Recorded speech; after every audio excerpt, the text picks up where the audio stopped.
안녕하세요, 아재폰입니다. 오늘은 전편에 예고드린 것과 같이 휴대폰 구입 후 매장에서 왜 자꾸 신분증을 맡기라고 하는지 그 이유에 대해 말씀드리겠습니다.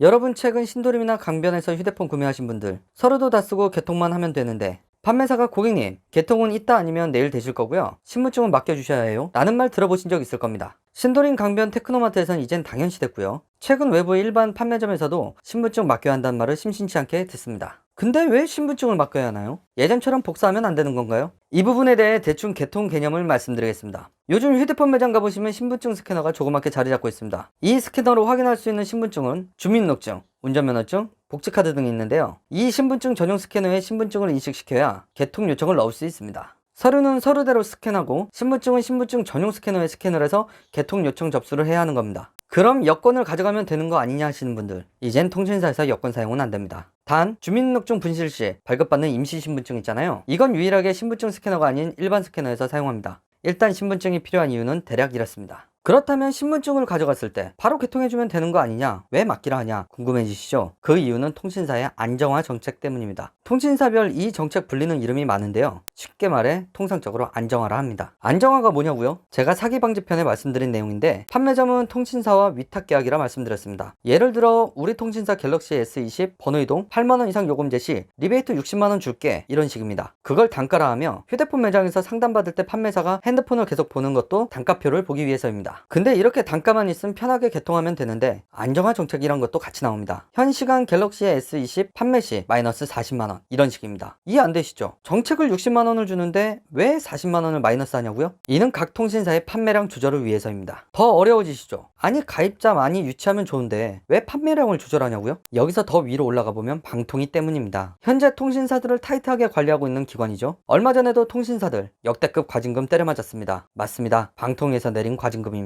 5G 시장이 시작되면서 통신사들의 5G 가입자 유치 때문에 통신시장이 과열됐다며 과도한 리베이트 운영으로 통신시장을 더럽혔다, 곧단 내용입니다. 참 말도 안 되죠. 고객 입장에서는 요금도 비싼 5G 폰 여기저기 경쟁으로 싸게 팔면 좋은 건데, 이게 시장 과열이라고 제재를 합니다.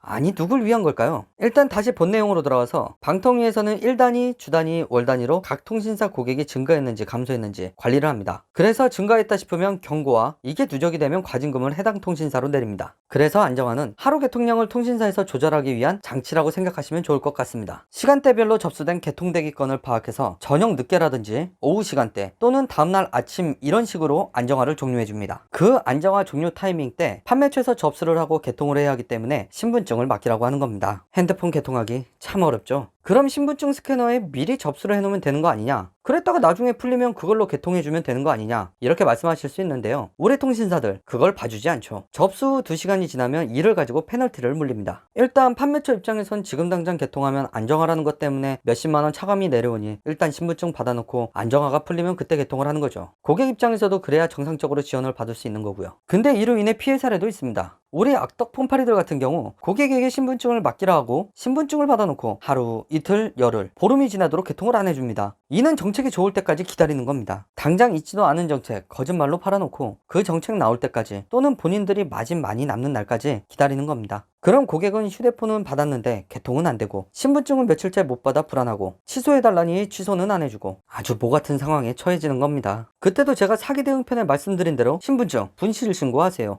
그때부터는 판매사가 애간장탑니다. 오늘은 휴대폰 매장 신분증 맡겨야 하는 이유에 대해 설명드렸는데요, 많이 어려우실 겁니다. 근데 위의 내용 모두 알아두실 필요는 없고요, 신분증 맡기라 하면 이런 사유가 있구나 하고 알고 계시면 됩니다. 다음 편에는 휴대폰 정책 오늘 다루고 내일 다른 이유에 대해 설명드리겠습니다. 오늘 내용도 휴대폰 구입 시 유익하셨다면 구독과 좋아요 한 번씩 부탁드립니다. 감사합니다.